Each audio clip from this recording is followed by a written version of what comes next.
Shalom, everyone. Welcome, welcome, welcome. I'm Dr. Yasafa from Zion Law School. Welcome to the new class, the new course.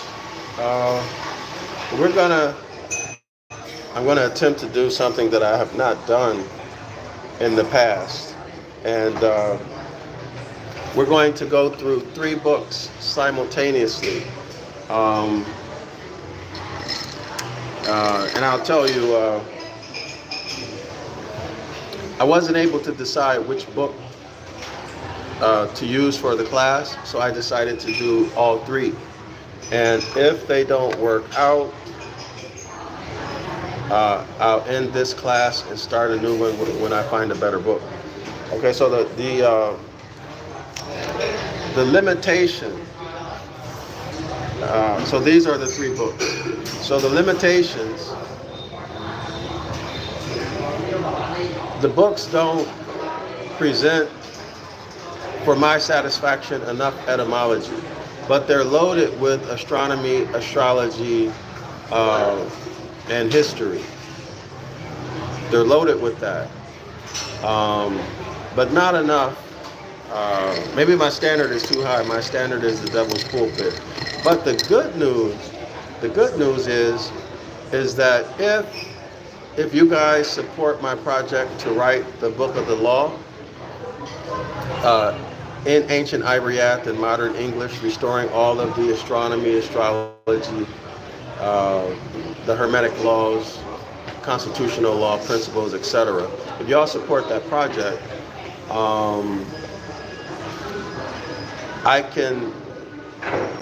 that information will be in the book of the law. Y'all hear what I'm saying? That information will be in the book of the law, or if I want, I could just write a book like this, okay? Depending on what the people want. So what I'm trying to say is that unless there's etymology in here, I don't know what's underneath the English. Y'all hear me? So we will be at the mercy of the translators in the absence of etymology to prove a point. Okay, y'all? I hope everyone understands that. With etymology, with grammar rules, we can look below the English and see what's really there. Without that, we are dependent on the scribes. All right, y'all? Clear?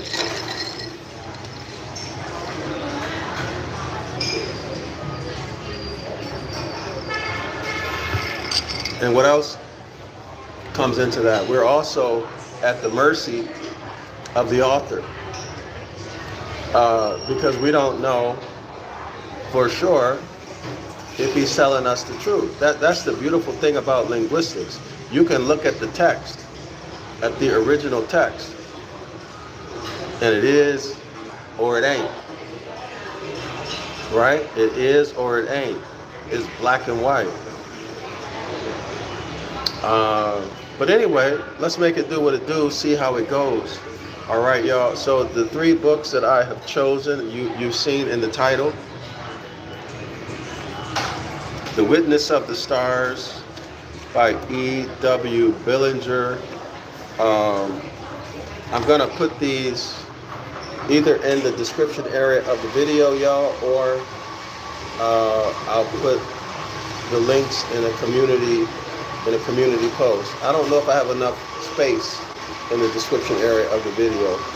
Okay, so this is the book, and you can get this as a free download online, a free PDF. And just print it off and have it bound. Okay? One of the great things about being in Vietnam is that I can print these fairly cheaply, but I probably got 50 to 100 books that I printed. It gets expensive after a while. I don't like reading PDFs at all. It's too hard on your eyes. So the next book is the Gospel and the Stars. This is by Joseph A. Seiss. Okay, so y'all want to get this too. All three of the links I'm going to put in the description area of the video. So let me show this again. So this is the witness of the stars. The heavens declare the glory of God. That's Psalms 19:1. And the other thing too, y'all, without etymology, without the etymology and the grammar rules, we have to be very alert to doctrines. The author pushing a doctrine, directly or indirectly, okay? So we have to be very alert, on the watch for doctrines, okay? And then finally, and this might be the lead book, but I'm going to do topic by topic. So I'll bounce back by topic from each book. So each book that covers a topic, I'm going to go through each book, okay? And not little pieces and bits. That's not what Zion Law School is about. So I'll go through the entire topic in that book because I want to deliver to you a quality education. I'm not interested in giving you bits and pieces or to spark your interest. Okay, I want to give you a education. All right? And what you do with it is your business. Or what you don't do with it is your business. All right? So the astrology of the the astrology of the Old Testament. All right? The astrology of the Old Testament. Or, what does it say? The lost word regained. The astrology of the Old Testament, or the lost word regained. And so now, this book was written in 1892. The author is Carl Anderson. So let me check the year that The Witness of the Stars was written. The Witness of the Stars was written by E.W. Bullinger. Let me see, what year was this written? 1893, let me show it. So 1892, 1893, can y'all see that? So this book was written in 1893.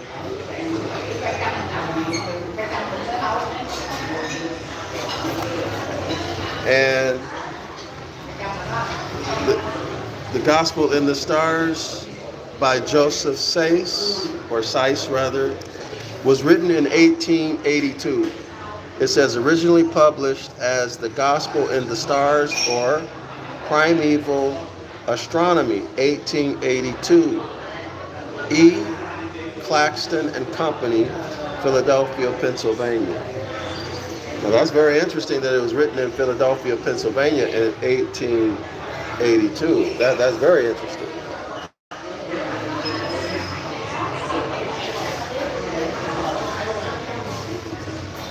Okay, y'all. So we're gonna bounce between each book. So for example, if we're on topic A, I'll read it in, for example, the Gospel of the Stars, complete it in the Gospel of the Stars, unless it's something that I think I need to go immediately into another book and come back. Otherwise, I'll cover that whole topic in one book and then bounce and then go to another book, cover the whole topic, and then go to the next book and cover the whole topic. And if I have time and energy, after we do that, we can do a call-in or even a couple of call-in shows For those of you who want to comment, give input, and just share your knowledge and experiences with the topic. The beautiful thing about the astrology of the Old Testament, y'all, take a look. It has nativity, information on how to do nativity charts. And this is not witchcraft, horoscope, newspaper, foolishness, okay? This is about the magnetic, energetic effects of the heavenly bodies and the influences that they exert on consciousness,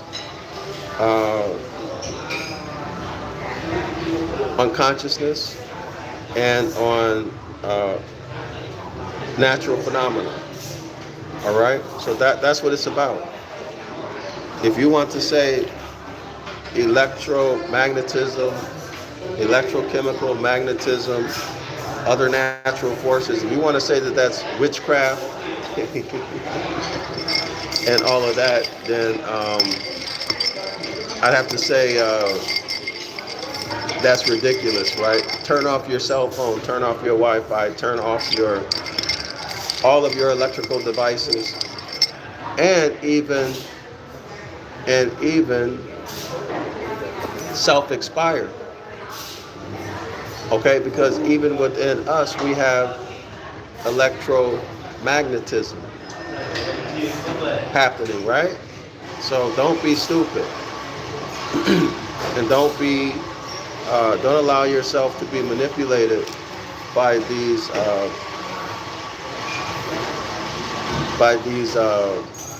religious. Let me just say by the priesthood. All right, by the priesthood. Don't let yourself be manipulated by them, because I can assure you they don't want you to know this information. That's one of the biggest reasons why I'm doing this show. This is the key to freeing your mind. It's not the best because each of the three pillars, the Trinity, are not present to my satisfaction. Y'all know the gospel busters, or let's just say the religion busters. Etymology and philology, that's one pillar. Astronomy, astrology, that's the second pillar. And then the third pillar is history, secular and mythological. Okay, so those three pillars, that's the Trinity gospel buster. All right, so these books don't have enough etymology. But of course, I'm comparing it to the devil's pulpit. All right, y'all? So let me try to show you. Let me find this chapter. Let me go to the page of table of contents. All right. There's a lot of cool stuff in this book. Hey, yeah. Yes, scholars.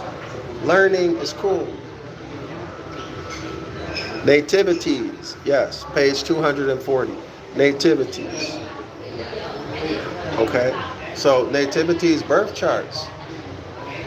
So y'all religious, you religionist.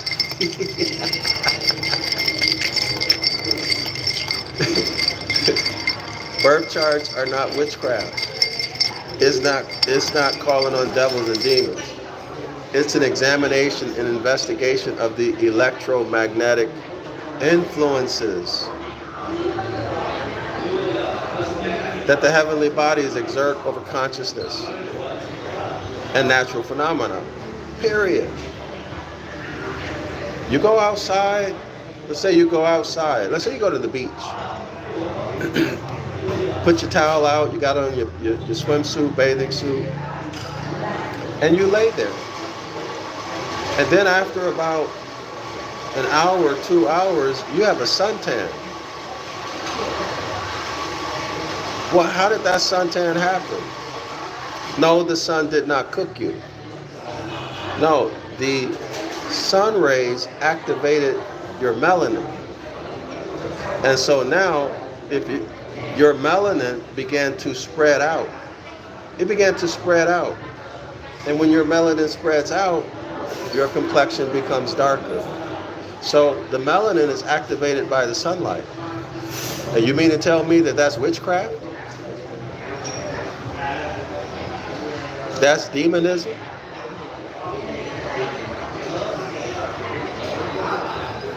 How about that? When you plug in your laptop or desktop to an Ethernet, you get a signal, right? Is that witchcraft? Is the sun's is the sun's influence during the springtime that causes the springtime winds, which, and you know, the springtime winds in religion, y'all call it it's the Holy Ghost, right? But in nature, the sun is the mechanism that causes those springtime winds, those gusts, those holy gusts of wind. Is that witchcraft? Or is that just natural phenomena? Is that the energetic effect of the sun's rays bouncing off of the earth, so hot air mixing with cool air, which is the mechanism that causes those gusts of winds to blow and whistle in the spring, that evaporates the water on the surface of soil so that plants can grow, and so there won't be an overgrowth of microorganisms that can either harm animals, man, hybrids, and prevent vegetation from growing? You mean to tell me that's witchcraft? Okay, so let's graduate from preschool. Okay, let's graduate from preschool. All right, and let's deal with where we are, which is on planet Earth, and we are part of the system called nature, and we must live in harmony with it. And that's what this is all about, period. Okay, that's what it's all about. So you religious people, I hope I tightened you up. Not so much, but just a little bit. And for those of you who are scared,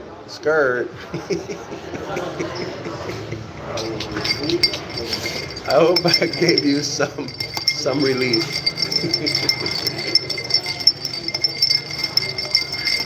All right.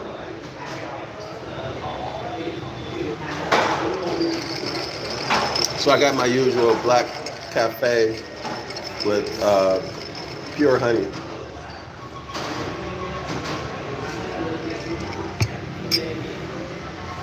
So, and then the other cool thing, there's another chapter called Significations of the Lords of the Houses of the Zodiac, as placed in nativity. Okay, so actually I'm looking forward to this because you are going to learn about nativity charts. Okay, how to read them, how to interpret them. All right, let's see what else is interesting.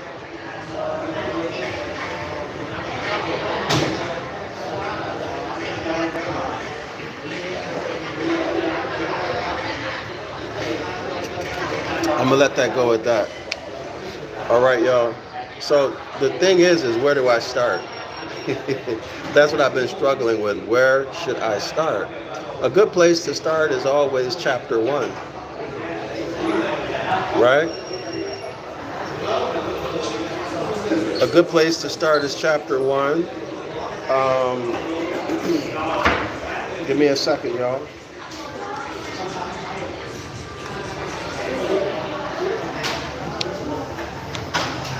So, Right now, I'm in the Witness of the Stars.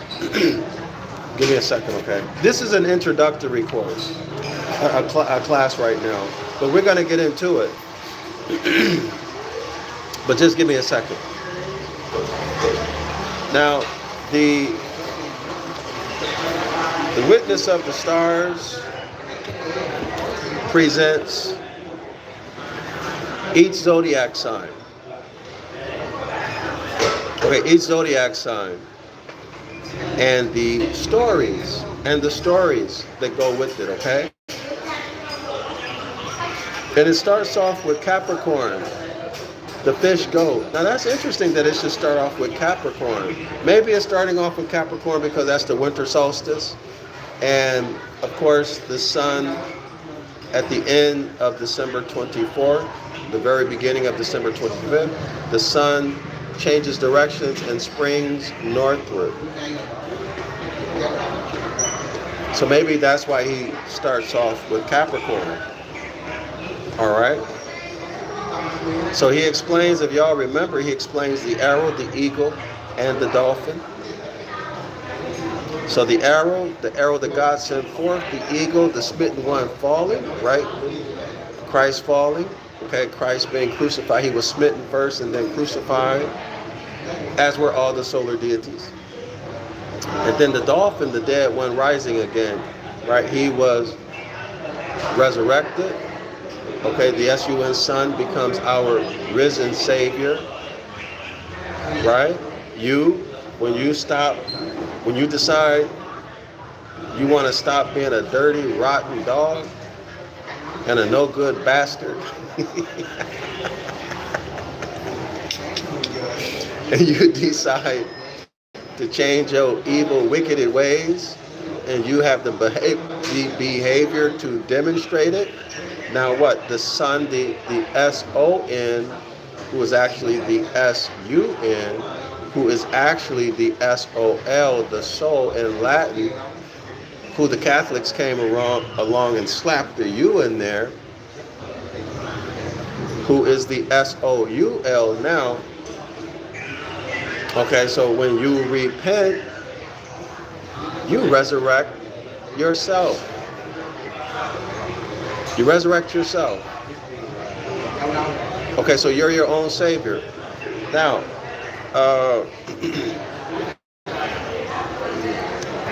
so he goes through each of the zodiac signs with their deacons. Y'all remember the deacons are the zodiac signs that are in their neighborhood. Like for example, and here's a memorization technique. Okay, so let's say my house where I live or where I grew up, whatever where you live now, where you grew up, whatever is more memorable for you. Okay, that's the zodiac sign. Next door to me is Skippy and Lorani. Who was it? Skippy, Lorani. Oh, Skippy, Lorani, and Sonny live in the house next door to me. So the first house, that's the first deacon. Okay, and then across the street was the Shaws, right? Tony, Angie, Sabrina, and Sharon, and then their mom and dad. Okay, and then the next door, those people. Okay, and then you easily remember it.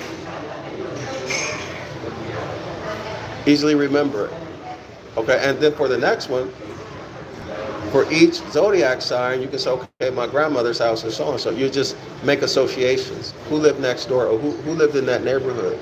All right, and you can easily remember. Okay, and make the stories as crazy as possible. Because the crazier the stories, the more memorable they are.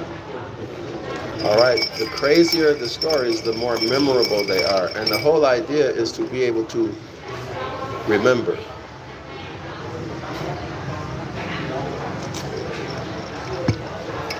With as least effort to no effort as possible. Okay?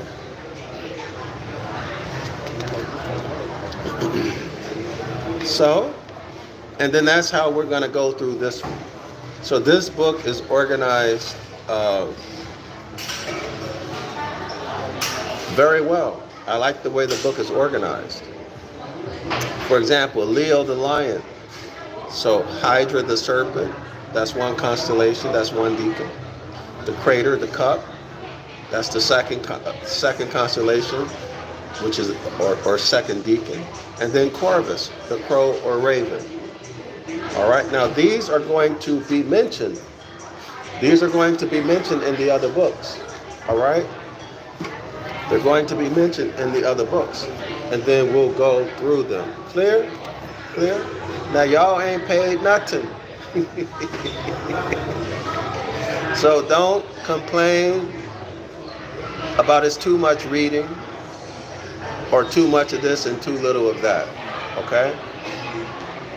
Be supportive. I know I've said this before, but for those of y'all who are new, maybe you just found me. There were people who would complain that I read too much when I teach. How do you...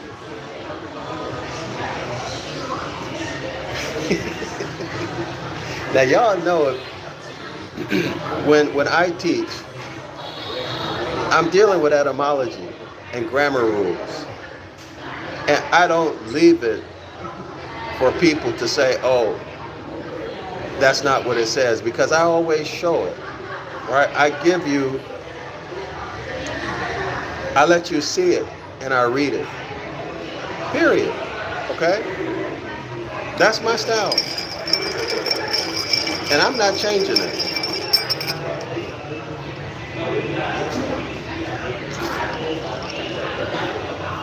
So if you don't like to read, you should acknowledge you don't like to read because your reading comprehension skills are poor. That's why you don't like to. All right? So don't blame me. Come enjoy, come learn, and we're going to make it do what it do, day in and day out, until we finish all of these books. All right? Those of y'all who want to support my work, you're welcome to do so. The links are in the description area of this video. Now, let's take a look at the gospel and the stars. Let's see how it's structured.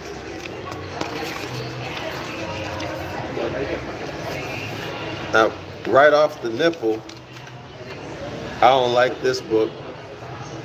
I'm not saying the content, but look how small the print is. This print looks like it's about, this looks about 5 or 6 font.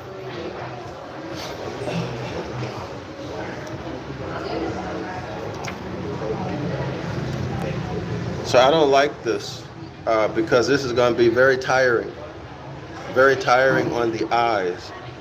So now I have a lot of experience with this.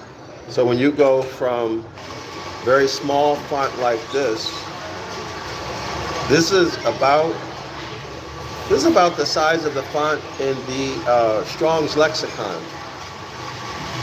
Tiny font. You blow your eyes out on this. And then, so you go from this tiny font to, let's say, a 11 or 12 font. Your eyes have to constantly refocus and then look at the cell phone screen. So that's a lot of work and potential damage on your eyes. This font looks like it's about 8. This font looks like it's about 7 or 8.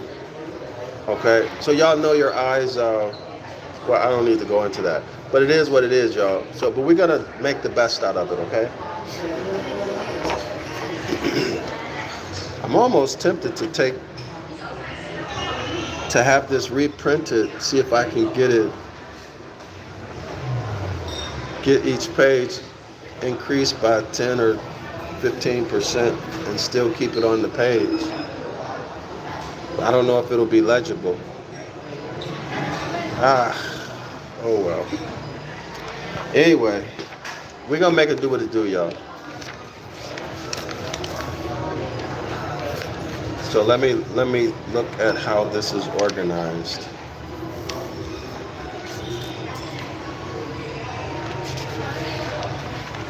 Y'all gonna have to read the prefix on your own, okay?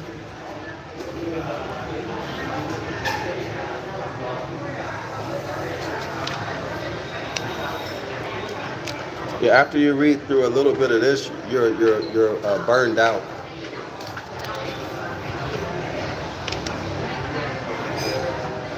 Oh, I don't see a table of contents. One, two, there's no table of contents. This is by Seiss.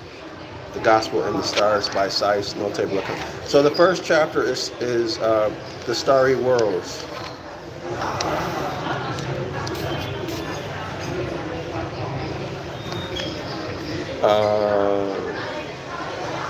So star groups, the sacred constellations. Okay, the mansions of the moons, the 36 deacons. All right.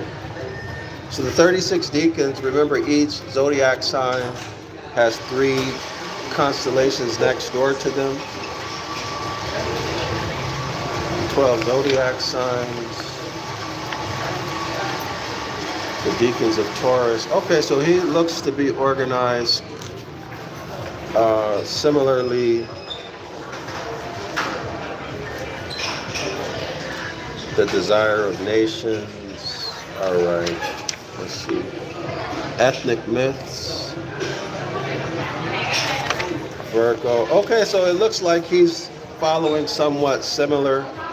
Well, not somewhat, but he's showing the deacons with their constellations. The suffering redeemer.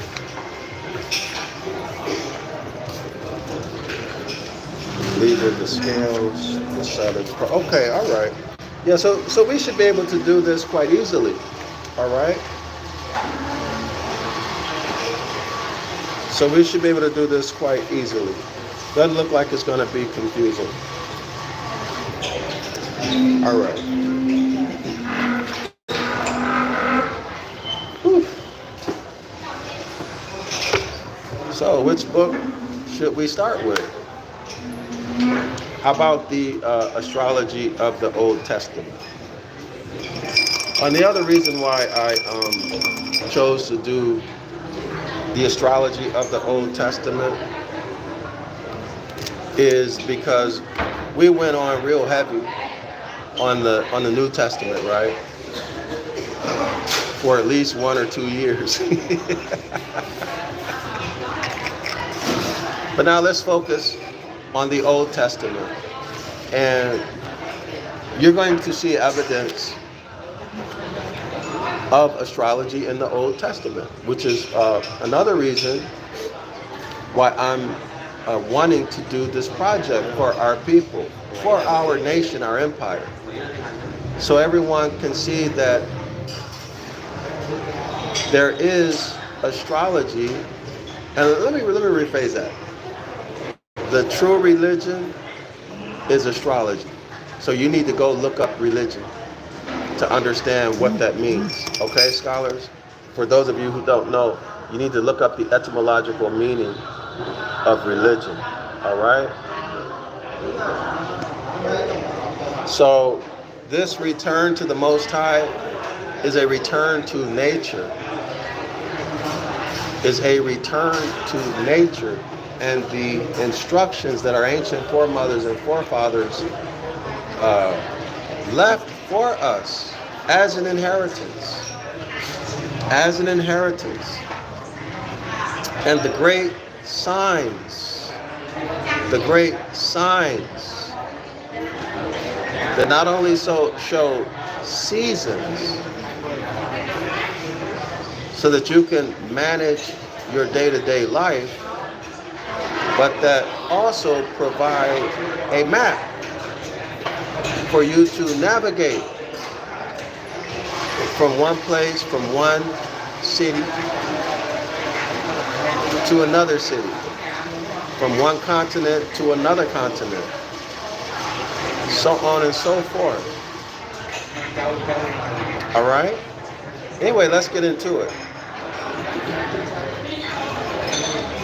Every nation that has ever, well, let me rephrase that. Let's go back to Exodus chapter 20.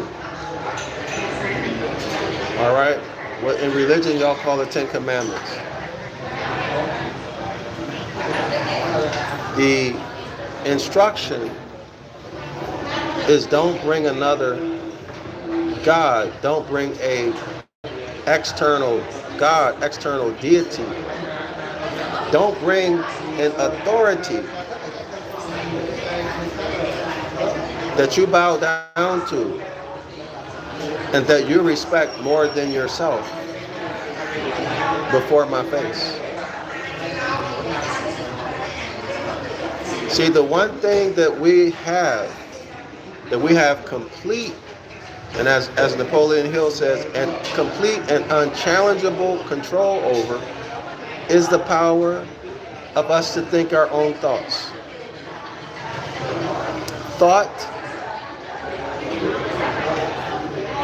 The power to think your own thoughts. That's the one thing that you have complete and unchallengeable control over. Well, the first Hermetic law is mentalism. All is mind. Mind projects itself. Mind functions. What is it? It's thought. Thought. But we are thought made manifest from the soil. And y'all remember, what is it? Theos. And it's thoth. Thought. Make the connection. Anyway, let's get into it, y'all. So the astrology of the Old Testament, or the lost word, regained. How did it become? It wasn't lost. It was taken away through war, terrorism, violence, hot physical war, right? Bondage, public policies,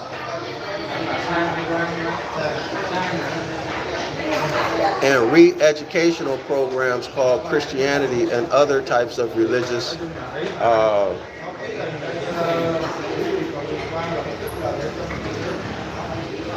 activities intended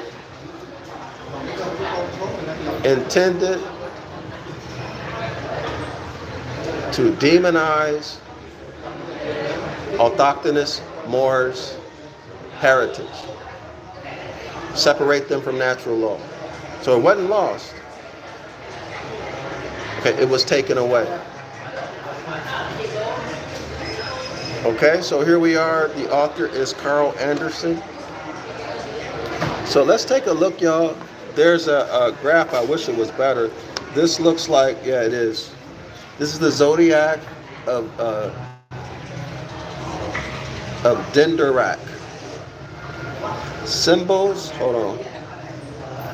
This is really smudgy. Symbols used in age of first Caesars. So these are the zodiac symbols that were used in the age of the first Caesars. Revelations. I can't. It looks like it says. I can't make that last name out, that last word out, but it says fourth. It looks like a citation. So these zodiac symbols were the symbols that were used at the time of the first Caesars. So all you need, I don't remember the exact date of the beginning of the Roman Empire, but if you want to know the specific date, go get that. But it means nothing to us, especially if you understand that this notion of a real nation called Rome never existed. Nor Greek, or Greece rather. All right?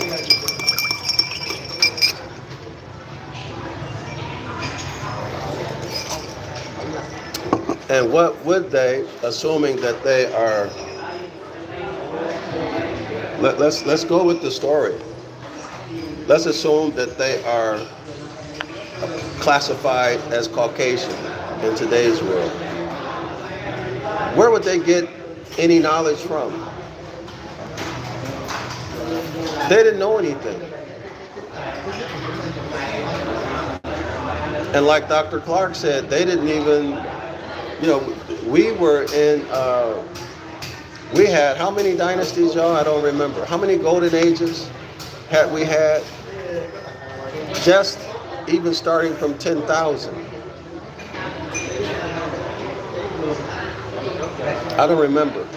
But I'm sure most of y'all, if not all of y'all, have seen that video with Dr. Clark. What I'm talking about now. Where he said they didn't even have they never built a house. They never built a house that had a window. Or even had a pair of shoes.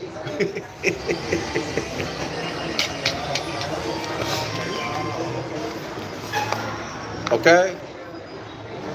So we're not gonna fall for that, for the humble, right? Trying to insert themselves into history. But anyway, it's not a clear image. Y'all see what I'm dealing with? The zodiac signs are in here, but some of them are different. And so I'm gonna go back, y'all. And I might even do Ptolemy, because I didn't get into Ptolemy in the Devil's Pulpit. So I might add Ptolemy's Tetrabiblios to this too. I just have to look to see if it'll fit in well. But originally, our ancestors recognized only 10 zodiac signs. And y'all gonna see that in this book. And 3 degrees, not 33 degrees, only 3 degrees. And the additional degrees were put in there by European Freemasons. So it ain't nothing and it don't mean nothing. Okay? And the author says that, not me. The author of this book says it, not me. Now, the next, so let me go back to this. So y'all can see the zodiac signs. You can see the houses. For example, Aries. So Aries right here. Y'all see Aries?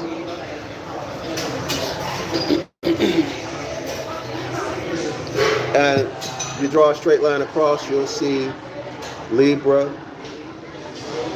So this is going to follow, if you draw that straight line from Libra to Aries, you know you're working with the law of polarity. Okay, so the law of polarity. Y'all got that? The law of polarity. The Hermetic law of polarity. Okay, and the concept of transmutation, alchemy, so on and so forth. Neutralization and polarization at a specific point, right? So all those concepts apply to any zodiac sign and the zodiac sign opposite of it when you draw a straight line, okay? The law of polarity, the law of opposites. And then also the vibration.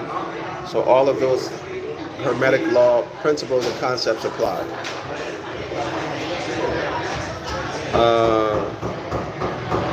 So Sagittarius and Capricorn. So let's look at Capricorn and Cancer, the solstitial points. So here's Capricorn,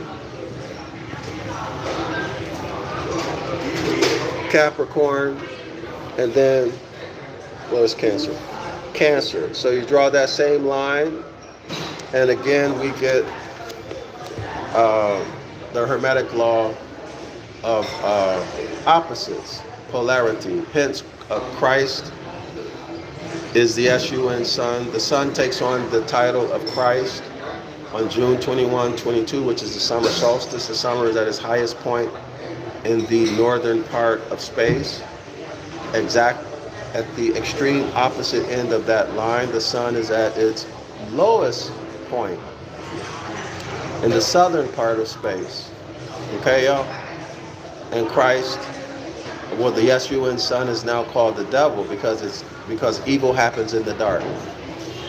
Take the D off of dark, prefix it to evil, you get devil. And because this is the law of opposites, right? The winter solstice is opposite the summer solstice, so opposite in ancient Ibaryath. Okay, that's where the concept of Satan comes in. Satan, the opposer. The sun at the opposer, opposite end of the same line, the law of polarity. And all the other phenomena we just talked about occur on that line. So here, the cardinal points are functioning according to the law of polarity. All right. Anyway, so, and then of course we have the points that are in between those lines. So these are the cardinal points, and these are the points, the zodiac signs between them. Okay. So anyway, let's pass that up. Oh, by the way, in this image, Virgo, if we saw a good picture of Virgo, you would see Virgo's feet. Maybe, you know what? I'll save it. I'll let the author bring it out. I won't mention it. So here you see the sun's movement, its direction. This is the swastika with which the Germans stole and changed the direction of the movement of the sun. So you'll always find, so you see it's changing the direction. That's the opposite, right? So anagrams, opposites, right? More, Rome. Good, evil, light, dark. Enlightened, ignorant.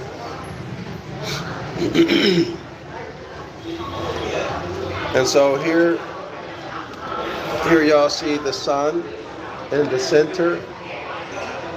Y'all see that?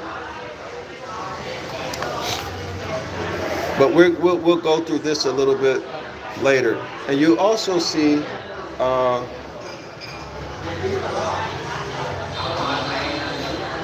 let me find it first.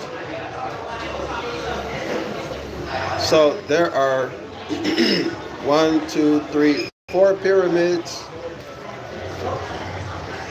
triangles, 1, 2, 3, 4. Y'all see that?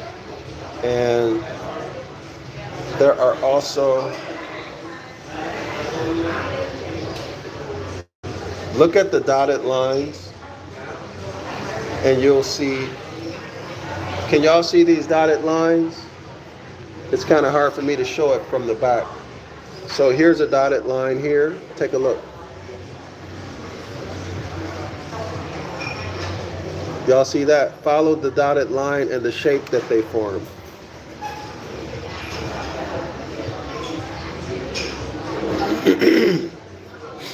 Okay. And of course, you see, let me see. So 1, 2, 3. How many circles is this? So here we see the sun. So 1, let's see, 1, 2, 3, 4, 5, 6. Hold on, am I counting this wrong? Hold on. 1, 2, 3, 4, 5, 6, 7. Yeah, 7.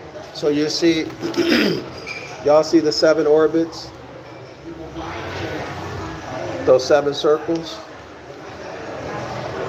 Did y'all see those? And all of this has meaning, y'all.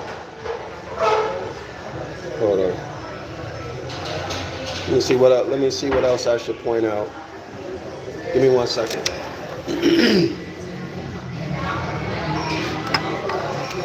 And you also note, hold on.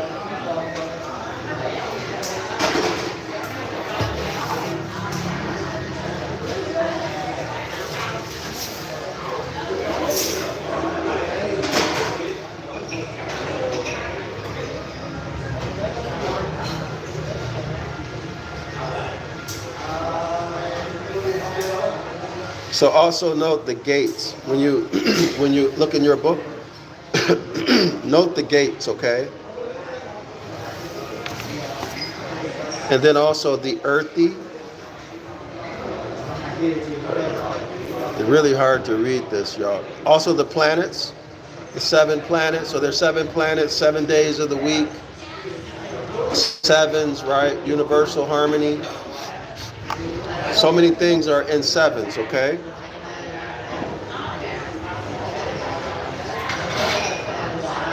Let's see, Mercury, Venus, Earth, Mars, Jupiter, Saturn. And of course these circles are their orbits. Hold on. Here is the equator, the celestial equator. But anyway, y'all can go through this and just get acclimated, get oriented. Here's the ecliptic.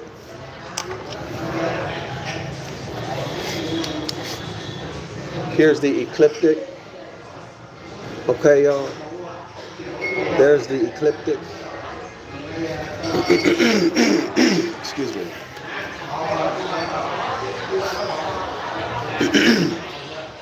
Sorry.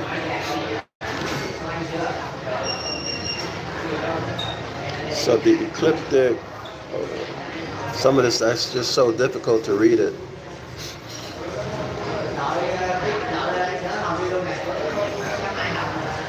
Okay, so the airy signs, the earthy signs. Hold on.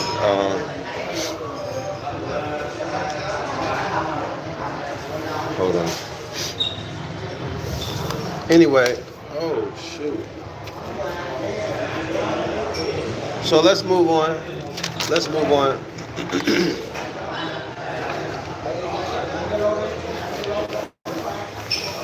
I'm tempted to go through the prefix, but y'all might be bored with it.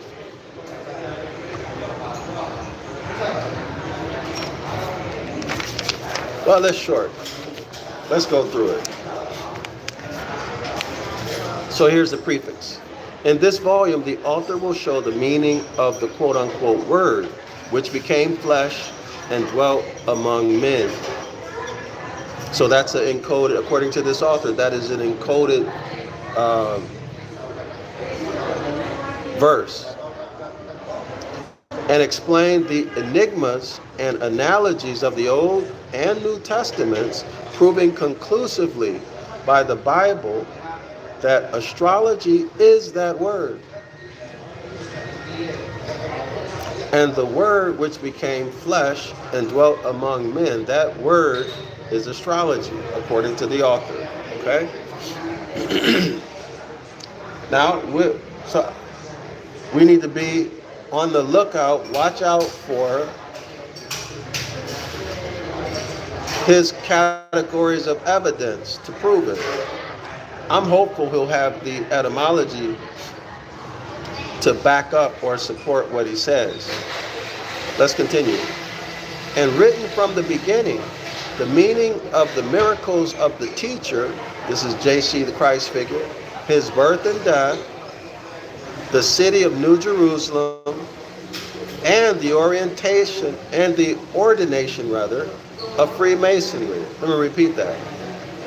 And the ordination of Freemasonry. Now y'all should know that Freemasonry is not bad in itself. Freemasonry is ancient, before there ever was a hybrid, before there ever was a troglodyte. Okay? But like everything, they corrupted because of their character. That's their nature.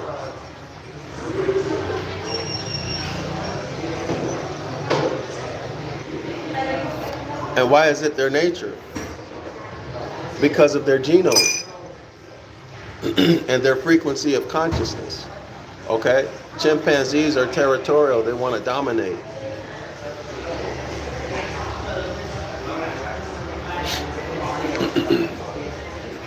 Animalistic, right? Let alone the feeling of envy, jealousy, insufficiency, inadequacy that those beings must feel when they are in the, and I know it for a fact because when I'm in their company, I can see it. I don't care what part of the world they come from. The ones that I've experienced being around in Southeast Asia, be they from the UK, wherever. And I won't say all. I won't say all. I haven't experienced it really with Russians. But the others, even actually Polish, even the Polish, I haven't experienced that. But the others, and the hybrids from the U.S. citizen hybrid, corporate citizen, when I have to deal with them, I can feel the envy. Yeah, I can feel it. No, I'm not tripping. I can feel it. And I can also sense it by the way they interact, the way they feel uncomfortable when I'm in their presence. Okay? But anyway, let's keep it going. The Tabernacle of Moses and the divine revelation by astrology to the formation of the Roman Catholic religion. Did y'all get that? Did y'all get that? And the divine revelation of astrology. The divine revealing of astrology to the formation, to the establishment of the Roman Catholic religion, the Roman Catholic Church.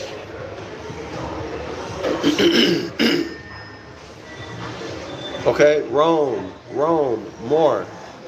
The right? Spell it backwards.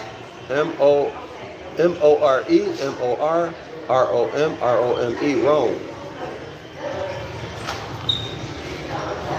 Everything will be especially and plainly explained, and hundreds of things never mentioned in any astrological work extant. It will show astrology, or that quote-unquote, which is written. It will show astrology, or that which is written. In other words, that which is written is astrology. From the beginning, to be unalterable and under fixed and immutable law. So that would be the natural laws. So it appears to me that he's talking about the Hermetic Laws. And that everything and all things emanate from one Almighty Father. Now, I would disagree with that if he's talking about an anthropomorphic God or deity. The only God, capital G, that by means of this study or divine science, the life of man or beast, or duration of things and all their vicissitudes, as well as the fate of nations, the changes of the weather, okay? So the fate of nations, that has to do with what? Consciousness and commerce. Remember, nations are bloodlines, not corporations. I'm looking at what he's saying literally.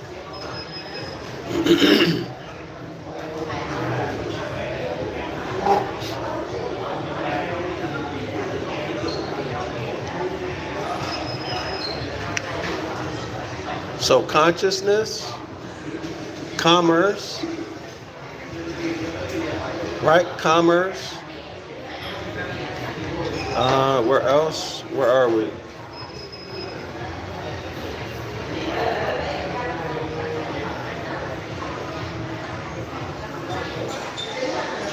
Let me go back, y'all, because I lost my space. And that everything and all things emanate from one Almighty Father. He didn't say was created. He said emanate from one Almighty Father. Well, I hope he's not talking about, well, let's just put it in our mind, okay? Is he talking about an anthropomorphic deity? The only God, y'all should remember God is Zeus, Hermes, Hercules, Jupiter, Jupiter, Isis, the Tetragrammaton, no matter how you pronounce it, so on and so forth. Odin, Woden, Gold. By the way, God, G-O-D, is the modern spelling of Odin and Woden, who are the same deity. Sirius, the dog stars, both minor and major. That by means of this study, also God is a verb transitive.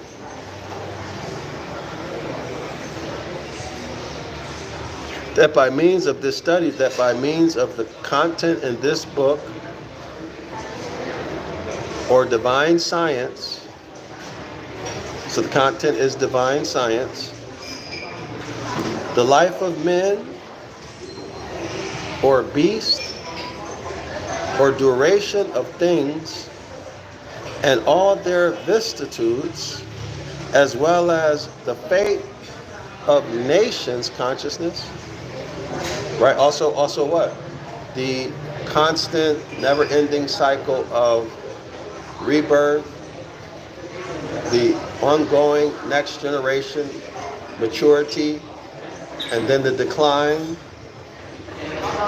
right? Or let's say old age, the decline of, let's say, physical, mental capacities if you don't take care of yourself, and then the expiration of the flesh or the vegetation, and then it's what?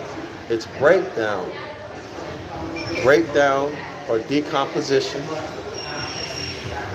okay? And then that process repeats itself continuously throughout eternity.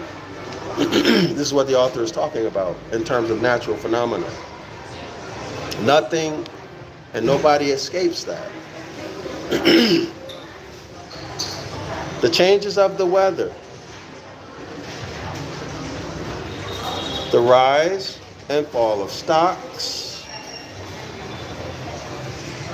and every affair of life may be surely prognosticated or predicted. You got a month to live, you got six months to live. Okay, can be surely prognosticated or predicted. So does that mean you're stuck? Like, you know, like a piece of iron stuck to a magnet, to a strong magnet, you can't pull it out? Absolutely not. That's not what it means. It means if you go with the flow, then you're going to be subject to those forces that are happening at the level of unconsciousness. Not at the so if you're conscious of it, you can escape them. Right? That's the law of neutralization. Flying above the clouds where it ain't raining. There's no thunderstorm, no lightning, no thunder above the clouds. So you've transmuted up from the lower self, right, where you're subject to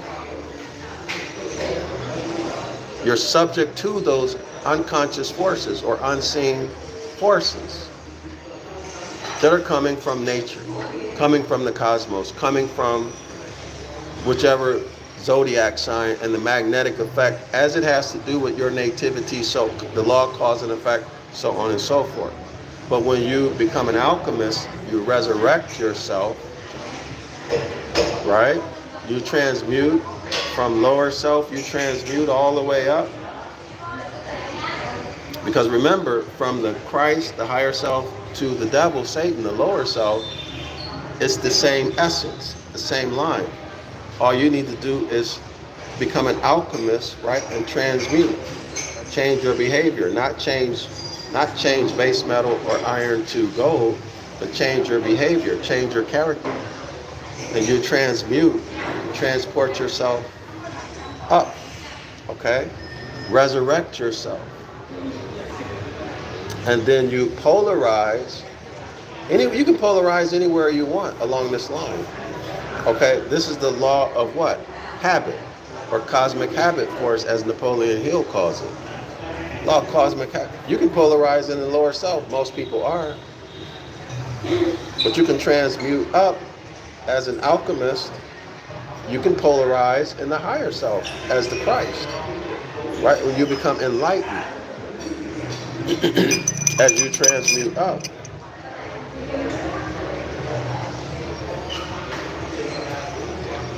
And because you're harmonically polarized in the higher self, see, you're able to neutralize all that activity that would have happened to you had you been in the lower self. Everybody follow that? So you escape that. You're flying above the clouds, flying above the storms. And that should make sense because you get away from toxic people, and toxic people get away from you. You stop doing behaviors and stop negative thinking powers that would attract or manifest negativity, undesired results in your life, pain and suffering, conflict, so on and so forth. So you neutralize the effects, let's say, of the cosmic age. Right? Everybody see it? How those principles work? And those are minor laws, right? Or lesser laws.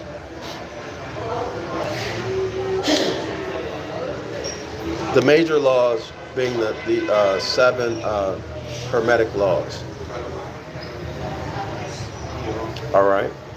Anyway, and then you also convert the law of cause and effect, or principle of cause and effect. You convert that to be positive for you, right? Giving you positive outcomes.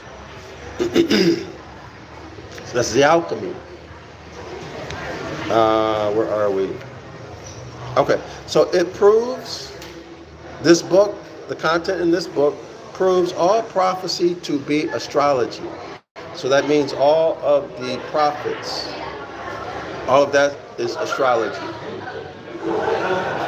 It will be purged of all nonsensical claims to anything supernatural. Okay, so now we know that this Almighty Father he's talking about is not a sky daddy, is not an anthropomorphized deity or God. Now see that? He just clarified it. He just clarified himself, his terminology. So it will be purged of all nonsense. Y'all know what it means to purge? It will be purged of all nonsensical claims. Who's making these claims? The priesthood. Your pastor, your reverend, your imam, your captain, your general, your elder, your ministerial servant, your rabbi, your Moshe, all these religious leaders, clergymen. Okay? So according to the author, these claims are nonsense. There is no supernatural God as a man. Or, he continues, or claim to anything but that which is in exact science. Sublime and holy. Now remember, y'all, holy is sunny, sunified, lights on, right? And y'all do know that the sun will purify, right? The sun will kill microorganisms. And handed down by the great and wise of the past. Handed down by the great and wise of the past. So if it's handed down, it was given to us as what? Instructions, as a heritage. Everybody see that? Handed down from one generation to the next. This is the law. Remember, when we got the etymological meaning of the word law out of the book on natural law that's inserted inside of Volney's Ruin of Nations. And he tells that the law are those instructions that are passed down from the families of a nation that they must follow. Okay? Right? So clearly, this is the Most High's commandments, the instructions, the commandments, right?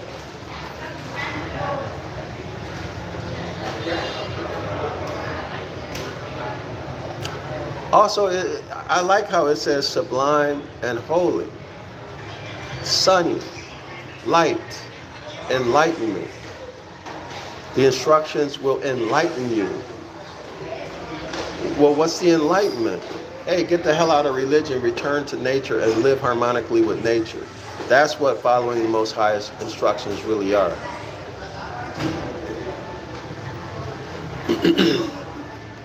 Those builders of temples of the sun, those builders of temples of the sun. Okay, so what is northwest of Mexico? The temple of the sun and moon.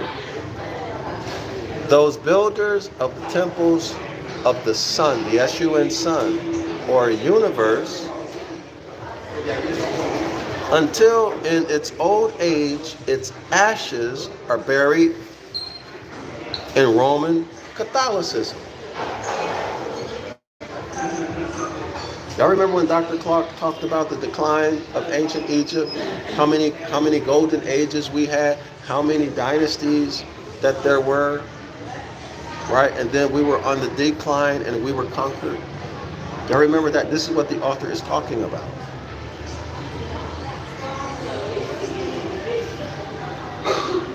So the autochthonous Moors were conquered.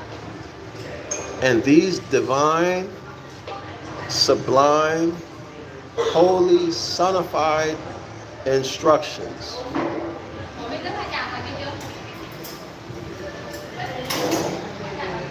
were replaced by war, physical, later psychological, re-education programs called missionary outreach type of programs, society, for example, the Society for the Promotion of Christian Values or Christian Morals or whatever it was, these kinds of re-education programs. Beat that out of our people through terrorism, rape, and other forms of violence and intimidation and bondage. Okay, in other words, y'all, this is Deuteronomy chapter 28, verse 15 through 68. The punishments, the curses, the loss of nationality. Everybody see that? The loss of nationality. And then we autochthonous Moors being put in a non-descendable status. Okay, so when you are non-descendable and you lose your nationality, what is that? Property, personal property of renegade or dirty Moors and their hybrid companions who eventually flip the script on them. Okay, this is what he's talking about.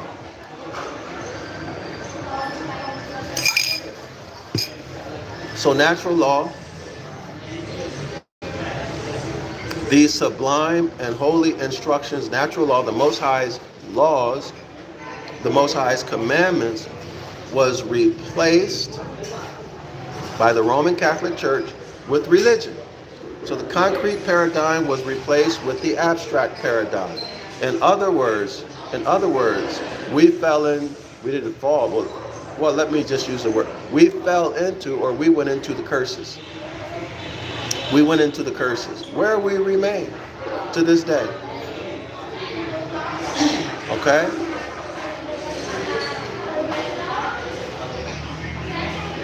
So what are these curses? Well, it's religion. What is religion? Maritime Admiralty law. You are the personal property. You are chattel, goyim, 14th. I'm talking about North America because that's where I know. That's what I'm most familiar with. All right? You're 14th Amendment citizen. You are a corporation. You are dead, lost at sea, under the authority, under the jurisdiction of the Dogon, of Oannes, this maritime admiralty law. Okay? Who? And this whole system is being managed by the Vicar of Christ, who is the Pope. That's right, the father, the daddy, by definition. And Christianity is commercial. As we're going to read, I think it's in this one. I don't remember which one. Maybe it's in the Gospel of the Stars. So Christianity is commercial. Okay, so now, do you understand why it's essential for every Christian to be indoctrinated that he is a sinner? You are a debtor. You're a debtor. So accept the status of a debtor, which is a slave, a bondman.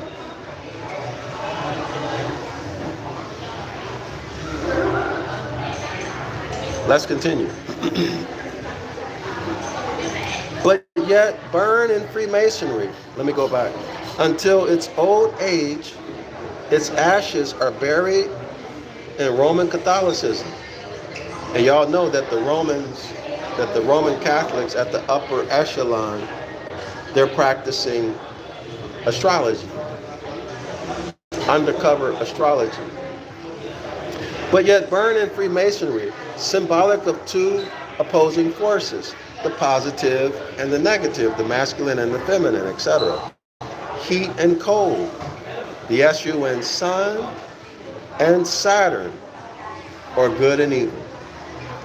It will explain, or this book, the contents in this book will explain the mystery of the Great Pyramid of Egypt and of Kolula, the Serpent Mounds, that sounds interesting, pagodas of China, and the Tower of Belus, B-E-L-U-S, and of Solomon's Temple, and of the mystery of the revelation of St. John, the 12 tribes of Israel, and the 12 disciples of Christ.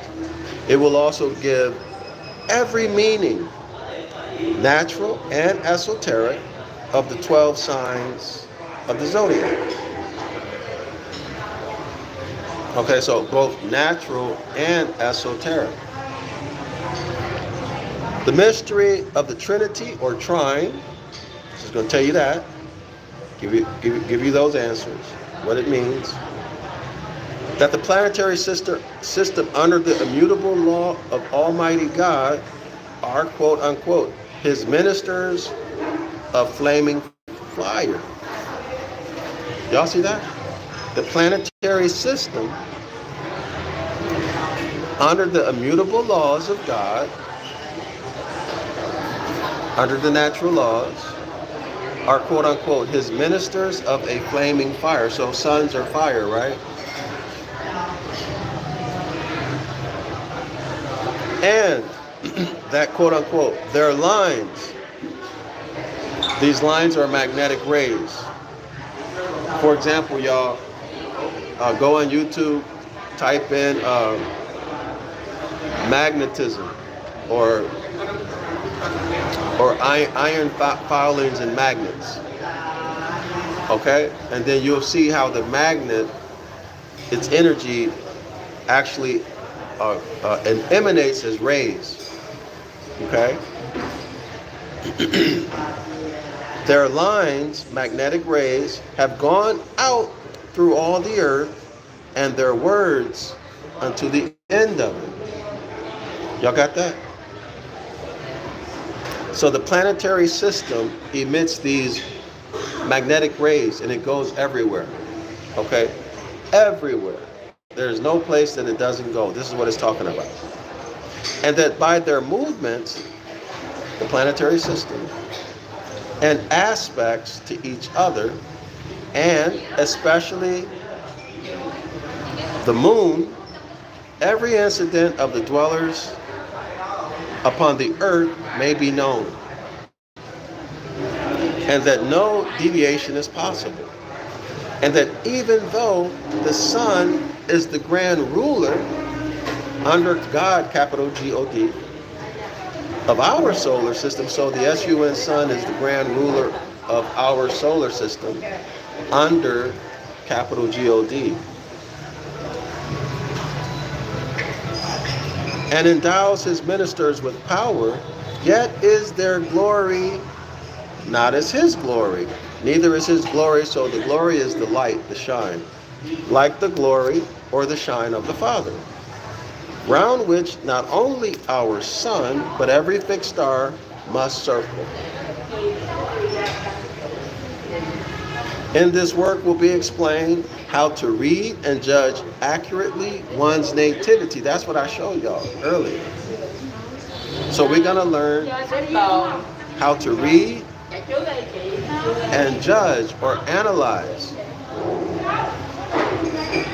your birth chart or somebody else's birth chart. Now, that's worth it already to me, because that was on my list of things to do. So this accomplishes, I'm very happy about this. Okay, so that's one less thing I got to do. I'll do it in this book. To calculate all manner of questions, to diagnose disease,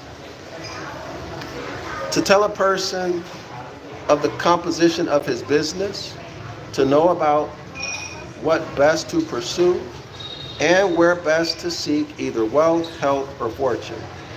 The mystery of the good path and the ways of evil, the science of the Great Pyramid, and that astrology of the ancients is the base of all and every science. Either of the past or the future, and that it was at one time a universal religion. I asked you guys to look up the etymological meaning of religion. So it was at one time a universal religion, science, and language.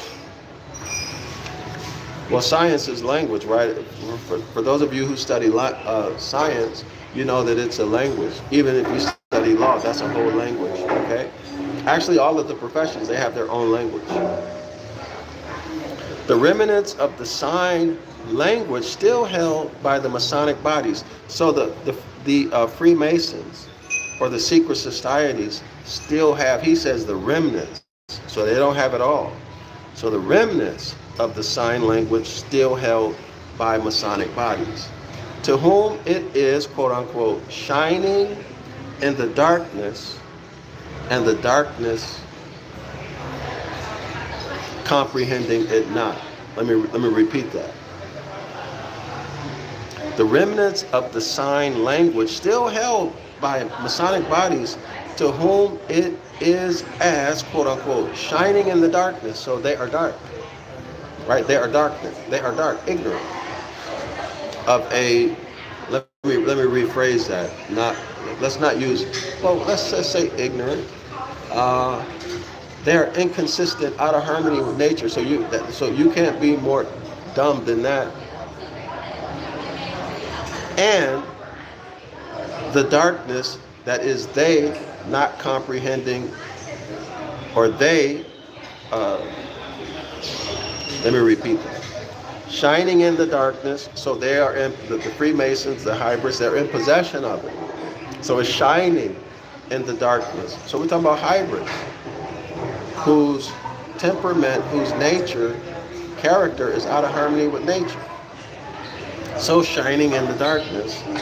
And the darkness, or these Freemasons, these hybrids, comprehending it not. They don't comprehend it fully. Okay? I hope that's clear. At least that's my interpretation of what the man is saying, what the author is saying here. So these are some very tall orders. I wish I knew some astrologists who could give me some feedback as to the accuracy of these statements and how it works, right?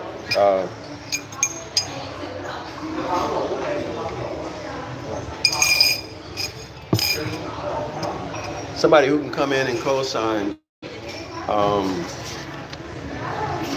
as to the accuracy of it and what determines the accuracy, et cetera, et cetera.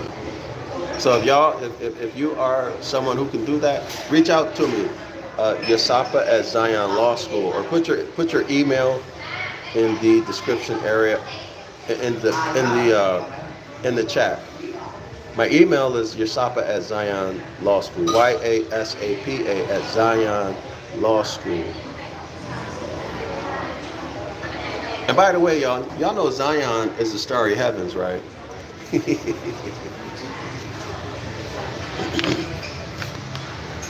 You didn't know, now you know.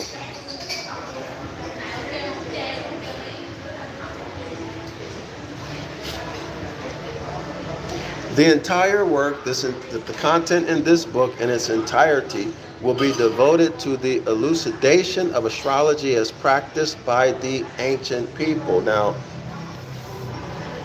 I'm happy about that. By the ancient people, I'm not interested in modern astrology. Why? Because we're supposed to return to the principles and our heritage that our ancient foremothers and forefathers gave us and that they lived their life by. So that's what we're supposed to return to. The highest principles are love, truth, peace, freedom, and justice, right? And of course, the astrology. Okay? So the stars are for what? Signs and seasons. Signs for what? Well, you go to India, Hindustan, Sindha, they're going to tell you the signs for who you should choose as a wife or a husband, your consort. Sign for that. A sign for when you should launch your business, when you should do this. Signs and seasons. That's what they're going to tell you. Also here in Vietnam, I was surprised. There's someone I used to work with who is a numerologist. I was very surprised, right? And she takes some class. I forgot. It's a huge number of people who are taking this class, some numerology class. I'm very surprised. But anyway, so this is very useful. Explain, quote unquote, the mystery of the serpent. All right. He's talking about Genesis chapter, 3? And of course, there are a lot of serpents, right? Outside of the serpent mouth. There's a serpent constellation, etc.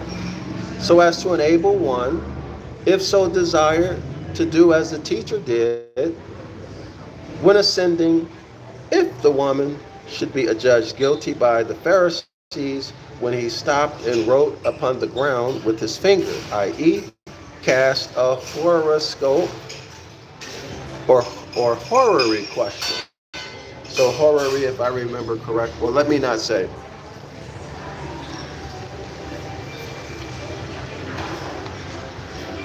And saw the answer. Y'all hear that? So the teacher is who? Jesus.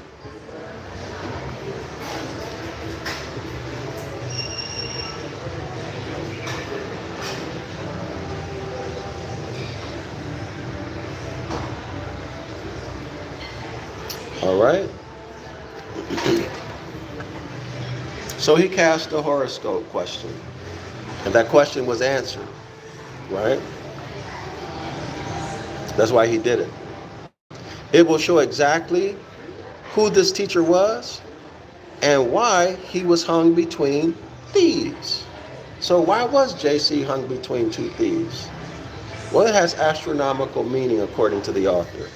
And why his death was made by the X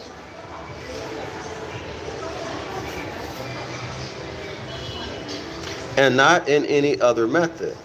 And why he must be preached or exified or exified. That's what it says. It has exified. Why you must take up your X, take up your cross, and follow him. And that he is the way and only way. Y'all remember that JC said, I am the way, the truth, and the light. Some Bibles, some scribes translate it as life. I am the way, the truth, and the light. I'm the way, the truth, and the life. So light or life. Anyone who comes to the Father, wants to come to the Father, must come through me first. So you must come through the way, the truth, and the light. The light is the light.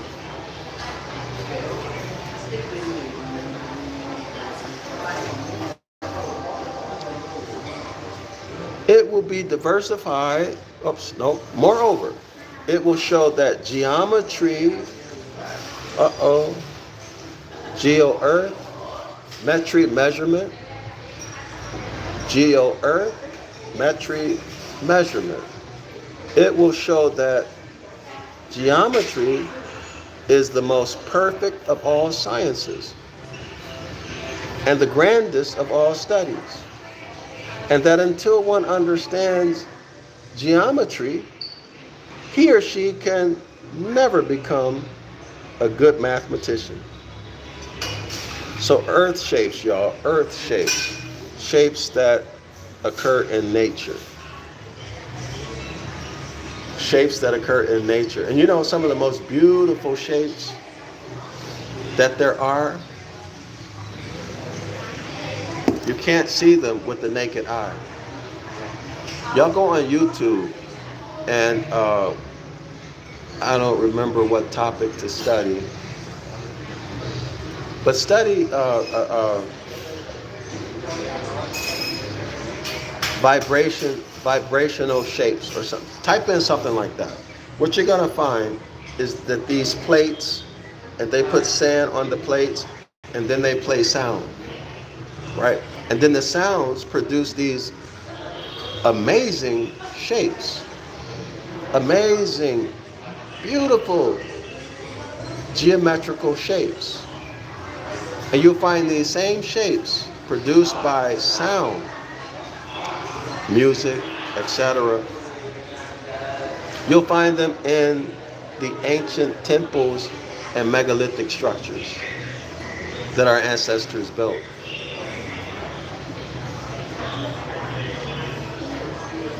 I wish I could remember the what to search on YouTube, but y'all can find it. All right? So when you put the sand or the salt or whatever it is, you'll see these shapes form. You change the music, different shapes form. Beautiful shapes. And you know by the complexity and the beauty of the shape, you'll know that that's not just by chance. See, evolution wouldn't produce something like that, and then you look at it and then you identify it as beautiful. No. By the way, beauty has to do with symmetry. We find things beautiful that are, the more symmetrical, the more beautiful they are to us. Now, how is that? How is that? if we just evolved. And there's no evidence of that anyway. But anyway, let's continue. It will be diversified by horoscopes and nativities practically cast by the author, simplified for the understanding of any reasoning mind. So he's going to support all of this. He says it will be diversified by horoscopes. So I'm not exactly sure of the meaning of diversified in 1892. I'm going to look that up. By the way, y'all, get in the habit of looking up words in a law dictionary. It will be diversified by horoscopes and nativities practically cast by the author, simplified for the understanding of any reasoning mind. Okay, so it shouldn't be difficult at all to understand, to comprehend what he's talking about, if you try.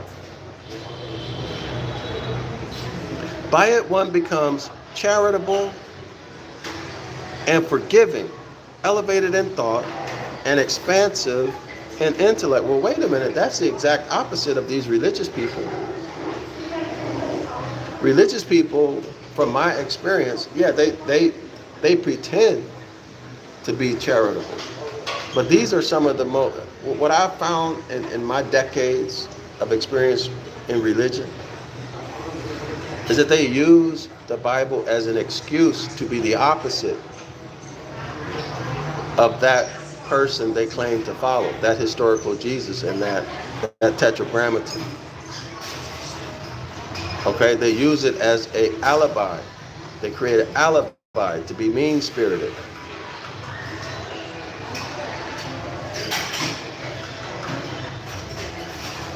Okay, so the author is saying that once you learn the information, the content in this book, it helps you to become charitable and forgiving.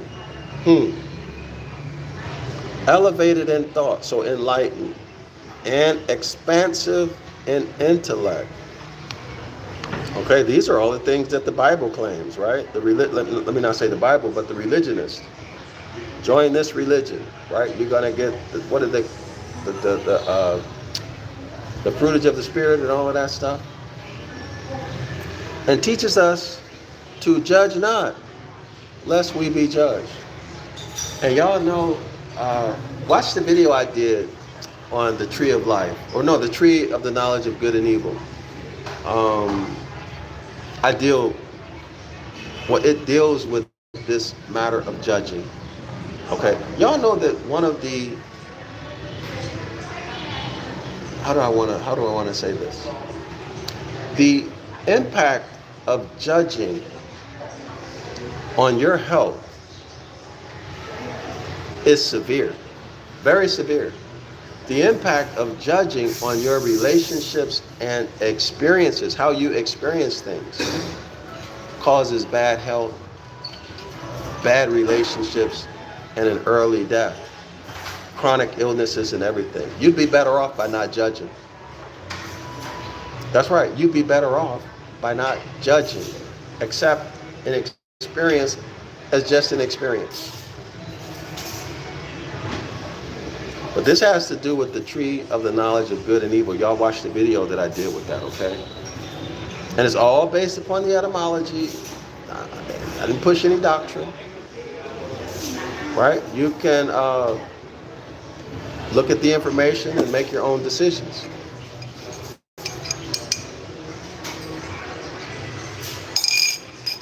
All right? But you'd be better off to let go of judging altogether. Train your brain, train your mind to accept experiences as nothing but an experience, okay? You ain't got no reason to be mad. That means no high blood pressure, no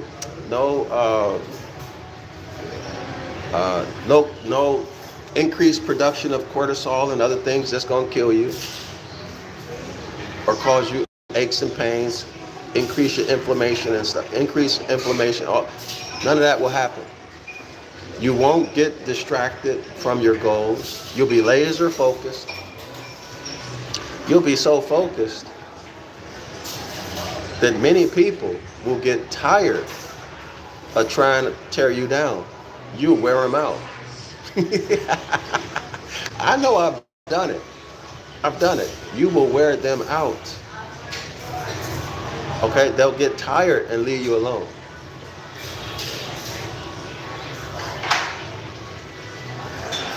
They will give up. Submit. So let's continue. One who knows nothing of a science is incompetent to give judgment. Absolutely. And no one who merely learns to cast a figure and place the planets therein, and who knows not the quote-unquote mystery of the movements of the serpent and the esoterical meaning, as well as the natural meaning of the signs of the zodiac, can read that which is truly written. Well, I have to agree with him.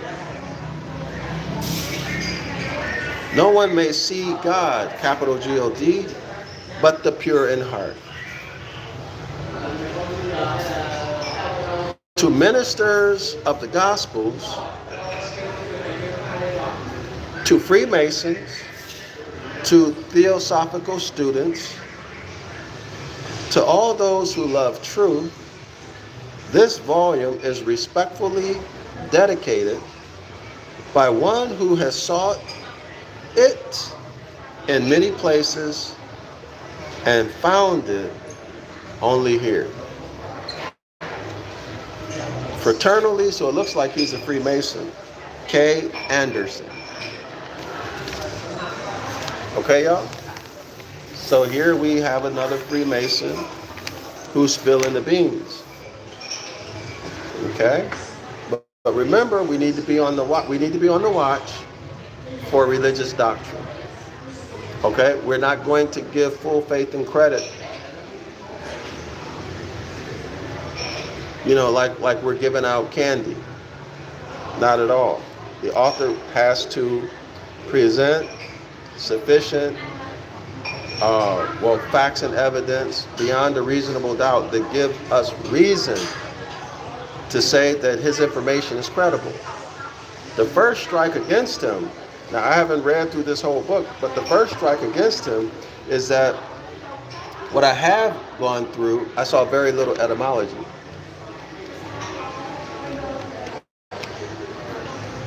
Okay? But that decision as to whether to give full faith and credit, that's on you, scholar. Okay? That's on you. You have an intelligent mind, so use it. I remember years ago when Zion Law School was really jumping, you know, lots of people in my classes and things like that. People used to ask me, what should I believe? What should I do? What should I think? Especially when it came to the tetragrammaton, right? When they would see the truth about the tetragrammaton with their own eyes and be in a mode of panic because they're looking for something to replace it with, worried about their friends not accepting them, so on and so forth. Well, you know, we're big boys and girls, right? And you have to make those decisions for yourself. Don't look at me to make them for you. That's not my role. And besides,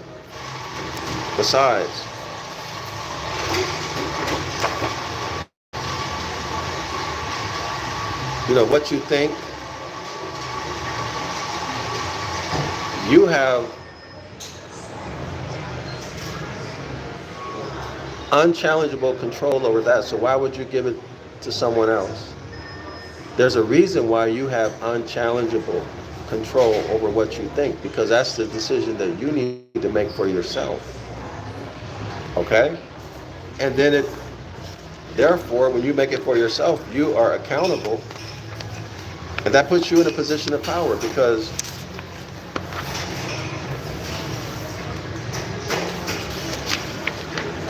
You're the one who made the decision, and you know that you have the ability to correct anything that you don't like in terms of the outcome of your decision, right? So don't look to me to make any decisions for you or to tell you what to think. Okay? Oh boy, hold on.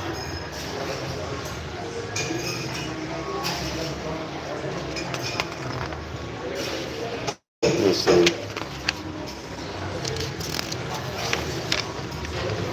I'm trying to decide if I'm going to read the introduction to, it's quite lengthy. Hold on.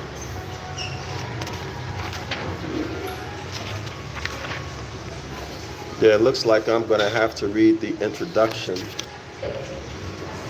Maybe I'll do the prefix to and the introduction. Hold on.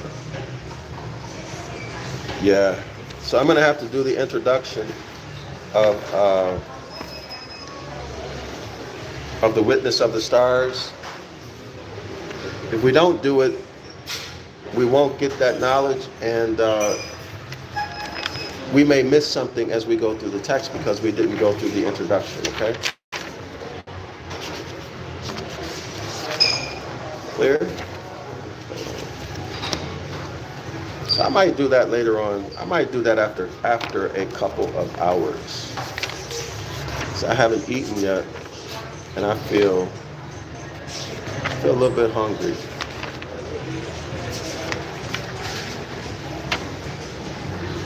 Hold on, y'all.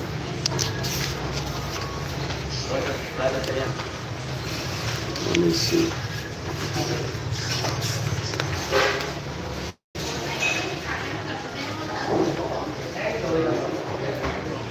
Yeah, I've got to the point where I really I have a distaste for religious doctrine.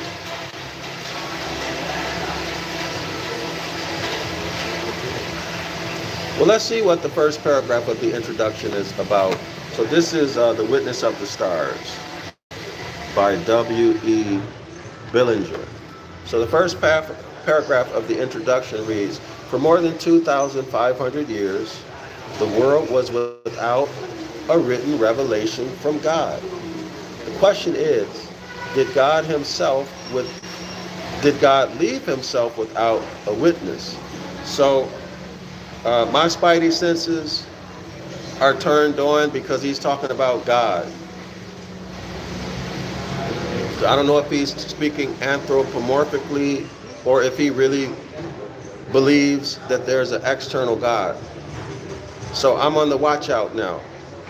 Okay?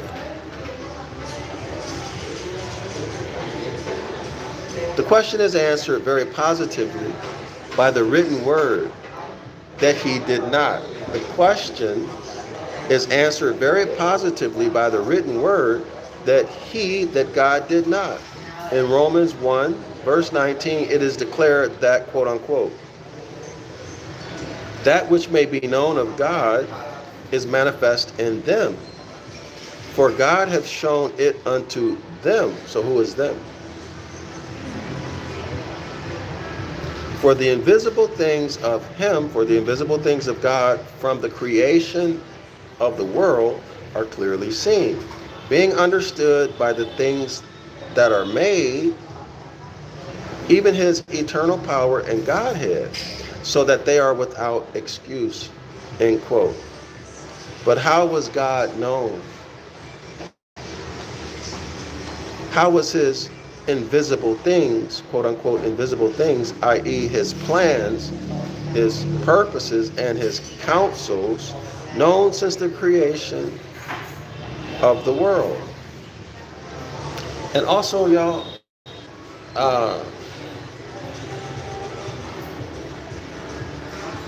so I'm on the watch even more so now.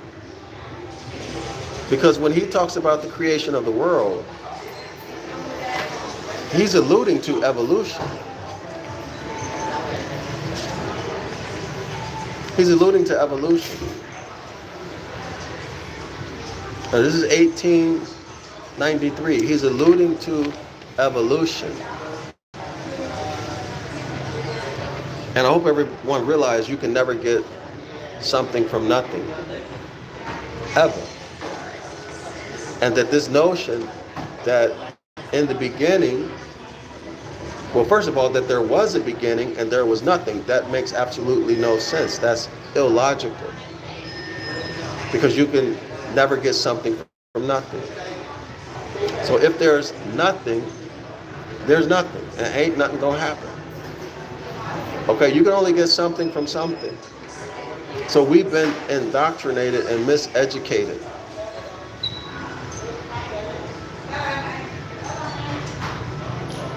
That should be plain as day, right? Very simple logic, right? Even a child can understand that. Okay, so now I have two issues of concern with this author. And we ain't even got out of the first paragraph of the introduction. But, let's see, because he may be writing like this because that's people's mindset. And he may go into it later on. But anyway, let's let him continue to speak.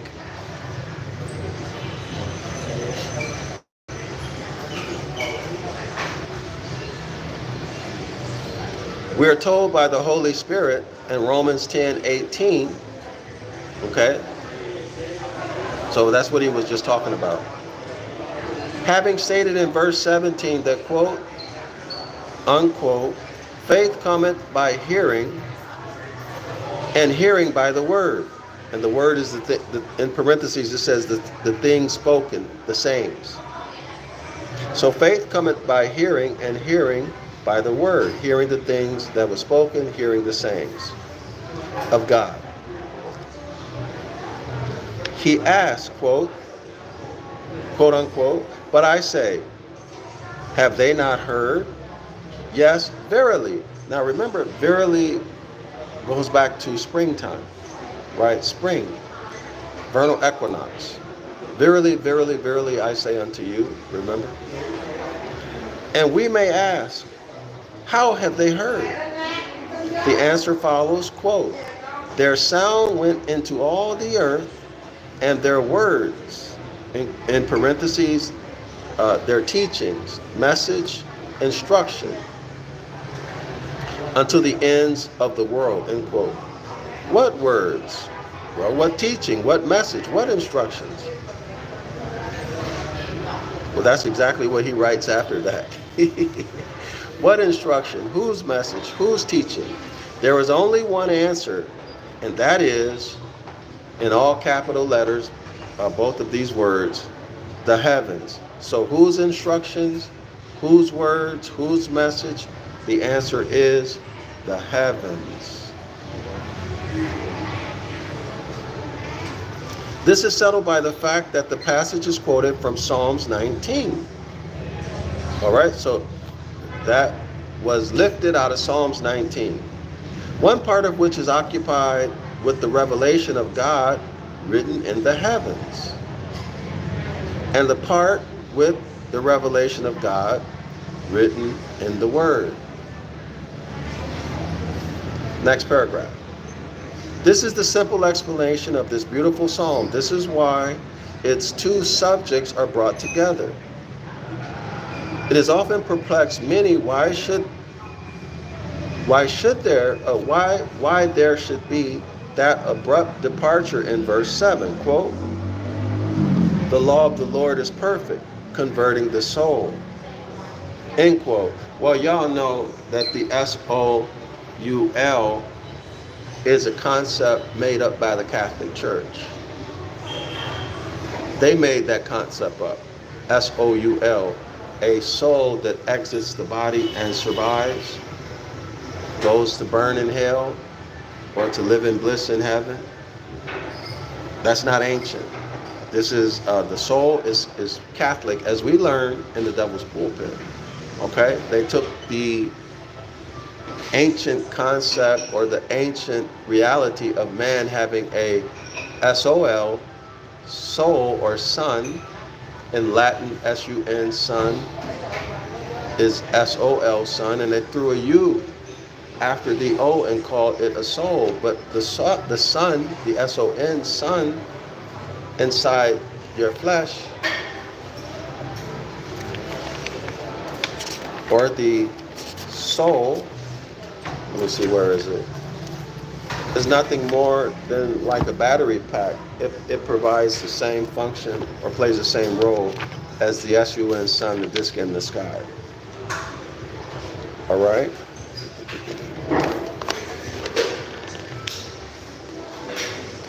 Okay? It provides heat and warmth to facilitate metabolism, animation. In other words, keep you alive. Keep you from, that's all I need to say about that. Okay? So take note of that. Let's continue. The fact is, there is nothing abrupt in it, and it is no departure. It is simply the transition to the second of the two great revelations, which are thus placed in juxtaposition. The first is the revelation of the Creator, El, E-L, in his works, while the second is the revelation of the covenant. So let me go back. I lost the connection. I don't know what you all heard. It is simply the transition to the second of two great revelations, which are thus placed in juxtaposition. The first is the revelation of the Creator, El, Elohim, Genesis chapter 1, okay, where these all Moors, or a team of Raphaim and Moors. Who knows? I wasn't there. Okay, so the Elohim, Genesis chapter 1, which is not a creation story at all. And so this is a big minus from my point of view for this author, because he doesn't know that this is not a creation story. Or at least at this point, I don't see any evidence, but I'm only in the second paragraph of the introduction, that he doesn't know that this is not a creation story in terms of the creation of the earth. Okay, this is a story of the genetic engineering project that resulted, or that produced, the hybrid troglodyte nigger, the Neanderthal. Okay, and this took place when? Well, y'all go, I'm not going to tell y'all the story. Go watch the video that I did, a critical analysis of Genesis chapter 1 and chapter 2.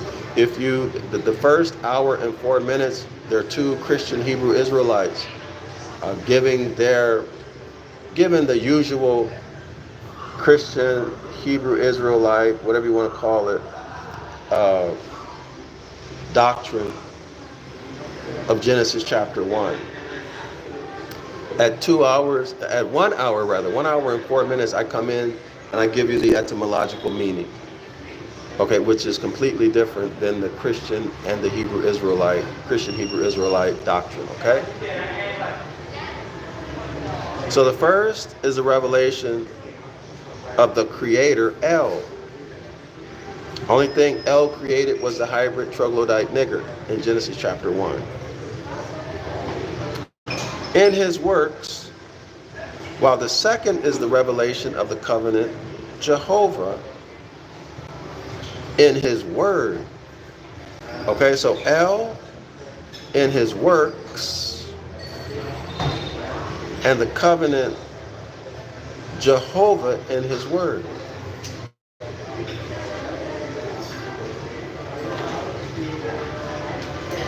The first is the revelation or the revealing of the Creator, El, in his works. So there's no covenant associated with that. While the second of the covenant, Jehovah, in his word. Covenant Jehovah, contract Jehovah. I'm curious, I don't know why he put the covenant Jehovah in his word. And it is noteworthy that while in the first half of the psalm, El is named only once. In the latter half, that's the latter half of Psalm, Jehovah is named 7 times. There's that number 7 again. The last being threefold, Jehovah, Rock, and Redeemer, concluding the psalm. Let us then turn to Psalms 19 and note first the structure, and he has an asterisk, the structure of the psalm as a whole.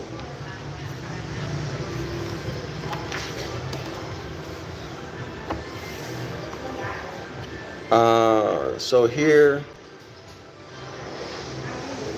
I don't know what to do with this asterisk. I thought it was a footnote. So the structure of the psalm as a whole, let's take a look at it.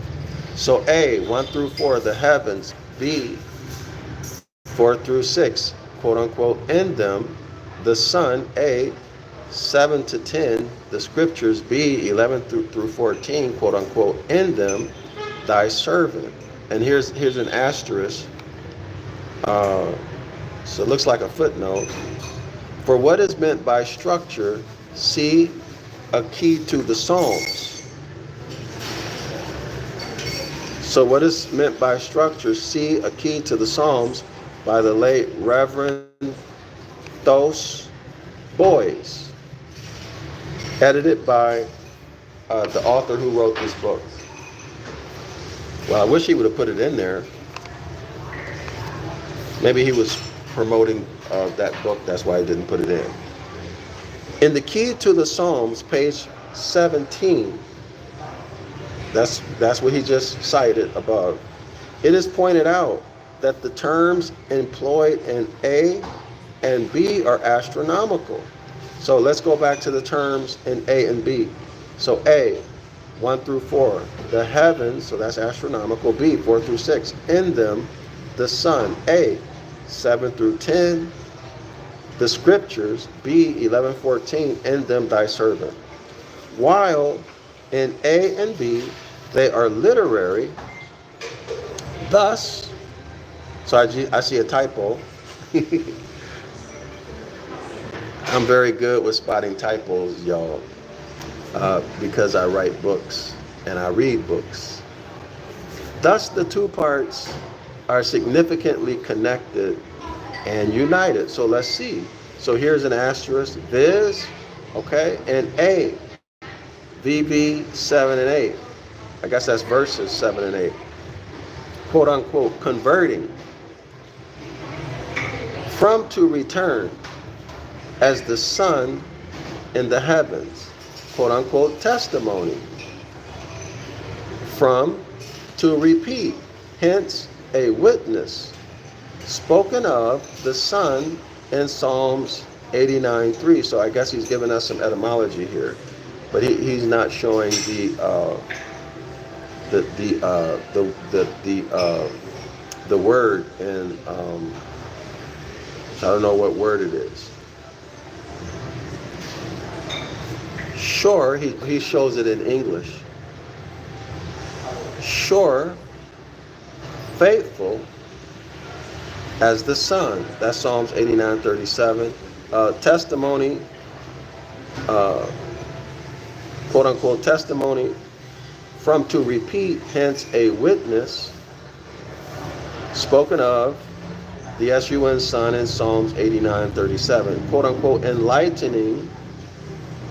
From to give light as the sun. Genesis chapter 1, 15, 17, and 18, Isaiah 60, 19, Ezekiel 32 and 7. And remember, the prophets are astrology, right? In B, verses 11 through 13, quote unquote, warned. From to make light, hence to teach, admonished, keeping. From to keep, observe, as the heavens, Psalms 130, verse 6, Isaiah 21, 11, or as the heavenly bodies observe God's ordinances, quote unquote, errors. From to wander, as the planets, quote unquote, keep back. To hold back, restrain, quote unquote, have dominion over. From to rule, spoken of the S-U-N sun and moon in Genesis 1 and 8. Y'all got that? That's interesting. Have dominion over, from, to rule. Spoken of the sun, sun, and moon. In Genesis 1:18, quote unquote, the sun to rule the day, etc. Psalms 136, 8 and 9. All right. I wish he would have given us the word so we can go back. But actually, I can do it. All you need to do, scholars, is go to an interlinear and just check for these words, and you'll find out what the words are. Okay. So Ewald and others imagine that this psalm is made up of two fragments of separate psalms composed at different periods and brought together by a later editor. Well, that's a very common practice. Okay? So again, let me say it again. Ewald and others, he says, imagine that this psalm is made up of two fragments of separate psalms composed at different periods and brought together by a later editor. But this is disproved not only by what has been said concerning the structure of the psalm as a whole and the interlacing of the astronomical and literary terms in the two parts, but it is also shown by more minute details. Each half consists of two portions which correspond the one to the other, A answering to A and B to B. Moreover, each half, as well as each corresponding member, consisting of the same number of lines, those in the first half being by caesura short, while those in the last half are long or double. So A 1 through 14 is 8 lines, B 4 to 6 lines. B 4 to 6 is 6 lines equals 14 lines. A 7 to 10, that's 8 lines, and B 11 to 14, 6 lines equals 14 lines. If we confine ourselves to the first half of the psalm, then there's an asterisk, A and B, verses 1 through 6. This is complicated. With each we are now alone concerned, we see a still more minute proof of divine order and perfection. I don't see any proof of divine order or perfection because you can get any scribe to do this. And in fact, that's more practical from my point of view, that a scribe added this structure.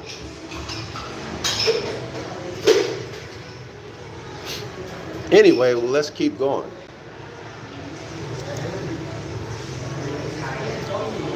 So we see a still more minute proof of divine order and perfection. Y'all know how there's certain types of poetry where you follow certain rules?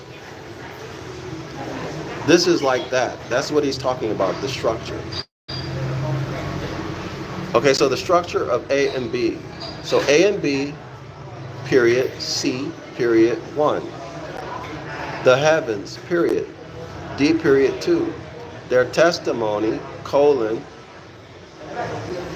incessant, and then in parentheses, POS dot. Okay, open, close parentheses, POS dot. And then E dot 3 dot, or period. Their words inaudible, in parentheses, NEG, so negative. So that was positive and negative in parentheses. D4, their testimony universal. Okay, so positive, and then C4 through 6, the heavens. And here's the asterisk. The other half of the psalm is just as perfectly arranged. For example, there are 6 words used, verse 7 through 9, to describe the fullness of the Word of God. And they are thus placed alternatively. This, to me, is an indication not of divine inspiration, but of a man or a hybrid writing this structure, right? A coded structure. So this is encoded These verses are encoded. All right? Period. I don't see how this author, uh, I don't follow his logic. Because it's more probable that a man wrote the code than an external deity who you never saw. You only believe in.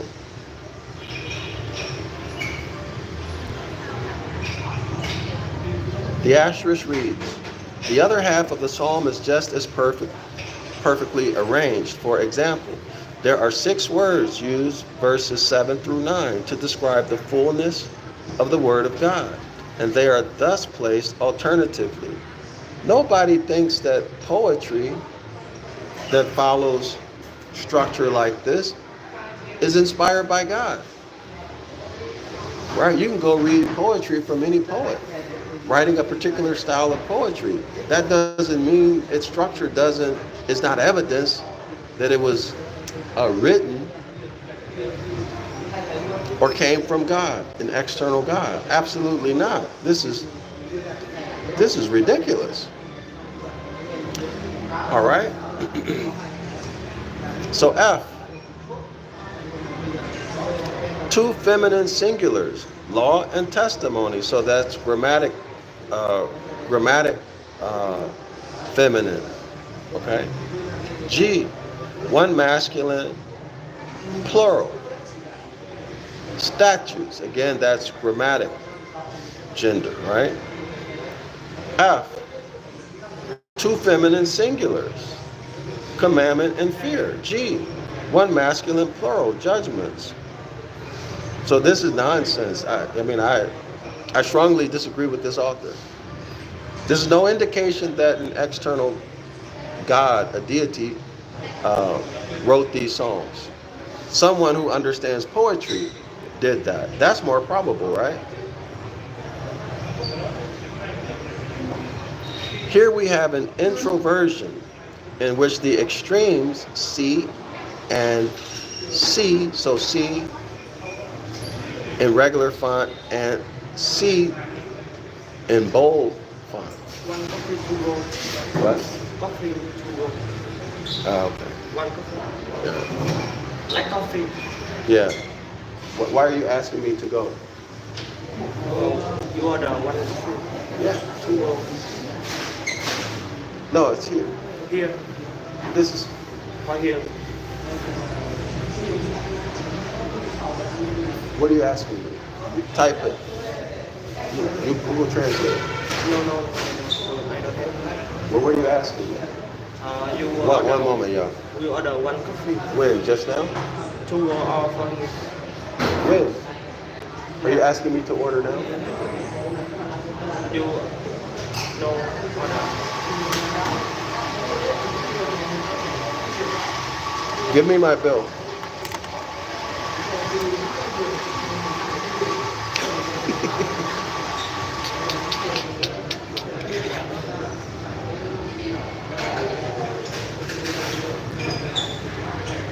Let's see. So F, 2 feminine singulars, law and testimony. G, 1 masculine plural. I already read that.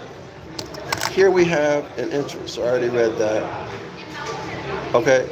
Let's continue. Here we have an introversion in which the extremes C and bold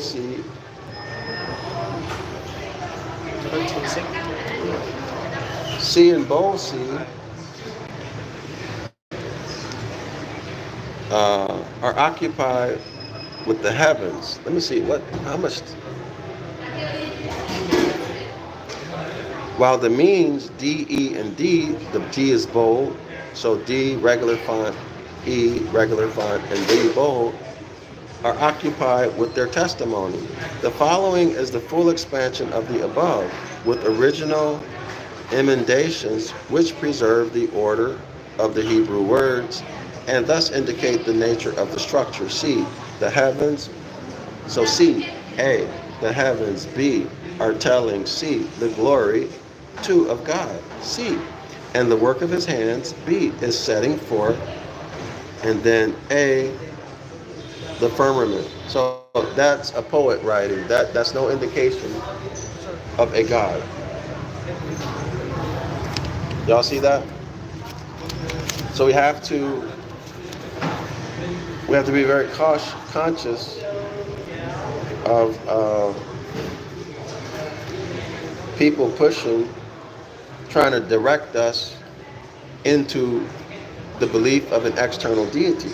So, for example, telling you that the Gospels are astrotheology and that there's astrotheology in the Old Testament, but then directing you still to worship an external deity.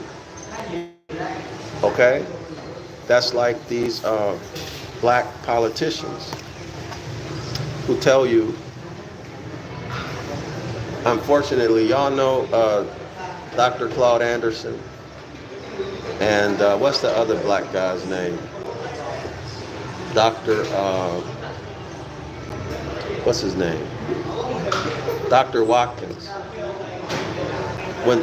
Remember, I don't remember the year, but when when that election was going on, Trump and Biden,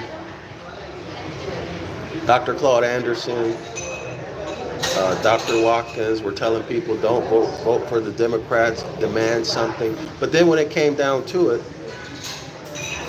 they did a live stream, Dr. Claude Anderson and Dr. Watkins. And Dr. Watkins asked Dr. Claude Anderson, who should the people vote for? And he hemmed and and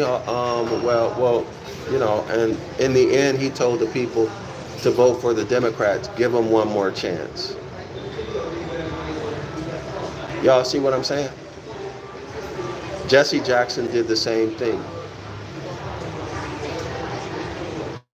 Right? Led the people right back into the Democratic Party. So this author, I don't know if this is what's happening, but I'm getting a whiff of that. Okay? Leading you out and then directing you back into the worship of an external God at the last minute.